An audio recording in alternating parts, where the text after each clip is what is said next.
Alors bonjour les amis, 3 août 2026, composition 123. Je vais y arriver parce que j'ai les chouchous qui sont en vacances avec moi et qui me coupent. Ça fait la troisième fois que j'enregistre cette vidéo. La puissance, c'est l'argent. Alors on va y aller, hein. C'est pas. J'espère que ça ne sera pas de quatrième fois. Donc voilà. Alors l'argent, tout d'abord le carré magique de la puissance de l'argent. L'argent stock, c'est l'origine de l'usage. Une salade, on ne peut pas le stocker. De l'or, du cuivre, de l'argent, en l'occurrence, on peut le stocker dans le temps. Ça permet en fait d'utiliser ses revenus quand on a besoin. Typiquement, on va produire en saison, et puis pendant l'hiver, on va utiliser son argent. C'est la mémoire du travail et de l'effort. Deuxième sommet, l'argent est interchangeable, ça rend fluide, ça rend impersonnel, ça permet de s'adresser à beaucoup de monde et des gens qu'on connaît de façon très peu. Ça permet le bon coin, je ne connais pas, mais je vous échange ça contre de l'argent. Ça va bien. Troisième sommet, l'argent fixe une valeur, ça hiérarchise les fonctions, ça permet de complexifier l'organisation. C'est le principe, par exemple, du pollueur-payeur d'Arthur Bigou.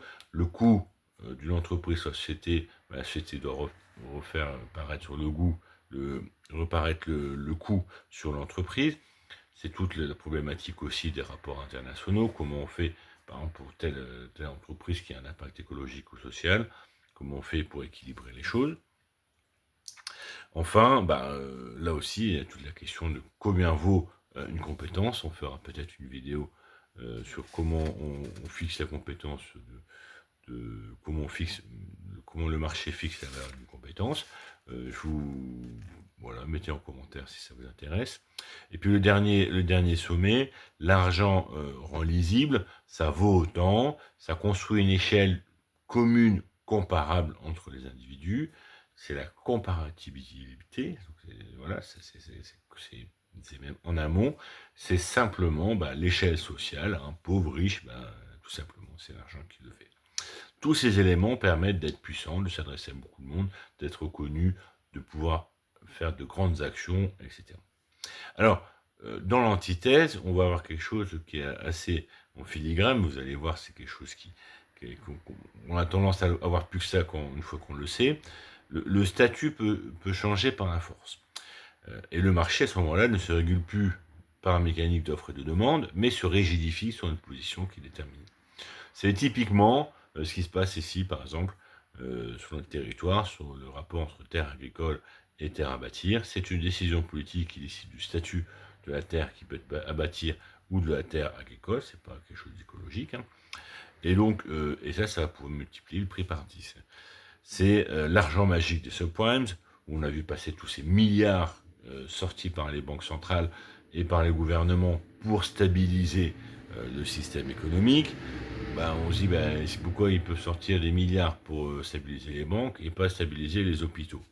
Tout simplement parce que, en fait, il y a une question de rapport de force et que, en fait, les subprimes imposaient une nécessité. Si demain tous les hôpitaux disaient, on arrête de produire, toute la société peut s'effondrer, et là, il y aurait ces milliards. Tout bêtement, hein, c'est le rapport de force. La société donc se porte donc conscient instinctivement de son système financier, et on devient sur un système de spéculation financière qui est complètement hors sol, à cause de ça, hein, ce côté si vous faites pas, si vous ne donnez pas ces milliards, on fait tout sauter, et donc les gens ils ont plié. Et donc c'est un peu la problématique de beaucoup de politiques dans leur discours, qui veulent à la fois être libéraux en disant c'est l'offre de la demande, il y a des systèmes qui dépassent notre action propre, et de l'autre être interventionniste. S'il y a des perdants, on veut pouvoir intervenir pour les aider. Et ça, c'est pas possible par définition. Où on est libéral, on retire le pouvoir de l'État en disant il y a des gagnants et des perdants, et tant pis pour les perdants, tant mieux pour les gagnants. Ou on est interventionniste et on se dit il y a des choses où on régule, on n'intervient pour les perdants. Donc, c'est souvent les degrés de mensonge qu'on va reprocher aux politiques. En fait, dans la réalité, il faut arriver sur des données chiffrées pour savoir est-ce que c'est juste une compassion de posture ou une réelle action, notamment par rapport aux gilets jaunes. Vous ferez du prix d'essence, oui. Écologiquement, on pourrait même dire, tout le monde le sait que le pétrole va exploser, donc c'est juste retarder le truc. changer de vie, travailler à côté de chez vous, travailler chez vous, parce que en fait, 1 heure de transport pour aller au boulot et revenir en voiture, bah, ça sera de moins en moins possible. Et ça, ce message-là, bah, il faut que ça rentre dans les esprits. Ça sera de moins en moins possible et le transport routier sera de plus en plus cher et les besoins qui ont besoin de transport routier, par bateau, par camion, seront de plus en plus chers. Ça, c'est une réalité et c'est pas une réalité politique ou économique, c'est une réalité physique, hein. Il y a moins en moins de pétrole. Donc, et ça, je vous parle de cette antithèse-là, ça pourrait, on pourrait vous dire, bah oui, si on fait rentrer le rapport de force, bah, il est très, donc la violence d'une armée dans le rapport de force, bah, par exemple, bah, les États-Unis qui imposent leurs lois sur l'Union européenne, hein, l'Union européenne a fait l'inverse à l'époque avec les colonies, bah, ce rapport de force, c'est difficile de dire qu'ils sont libéraux au niveau international. Non, ils ne sont pas libéraux, ils sont impérialistes. Donc, en synthèse, il y a des principes non économiques qui sont essentiels à l'économie. Et ça, c'est important d'intégrer ça. La lutte contre la violence, par exemple, toutes ces questions de sécurité, hein, si le marchand il se fait casser sa vitrine, ben, il ne va plus ouvrir. Hein, donc, bon, ben, là, faut mettre des casses à répétition. Les quartiers où l'État se désinvestit, où il y a plus petits commerces, ben, si les commerces, les vitrines sont exposées régulièrement, il ne faut pas chercher loin, hein, c'est un problème de sécurité. Les problèmes de l'honnêteté, hein, que les règles soient justes et appliquées par tous. La nature opérationnelle, une stabilité et climatique, ben, on ne peut pas demander l'impossible. On ne peut pas toujours regarder les plus riches en voulant. On veut être comme les plus riches, c'est pas possible. C'est contre-intuitif, c'est la raison majeure pour moi que les programmes d'extrême droite et d'extrême gauche sont faux à la base, parce qu'il y a cette question de violence qui est en place.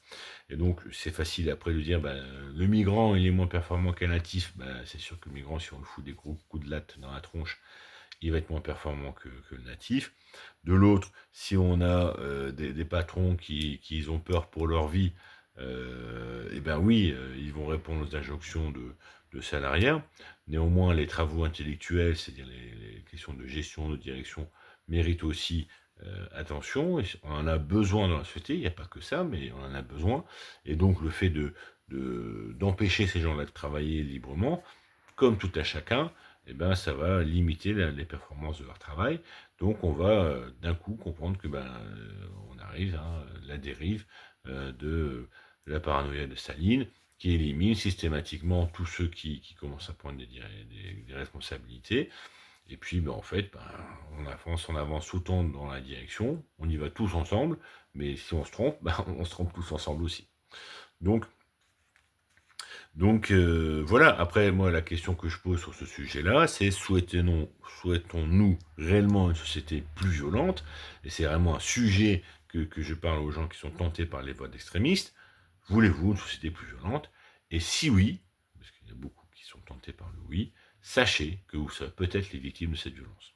Il faut toujours avoir ça en tête en disant, bah oui, ces gars qui sont tièdes, peut-être qu'ils sont tièdes, mais s'ils sont dans le consensus, peut-être qu'ils garantissent justement un climat de sécurité.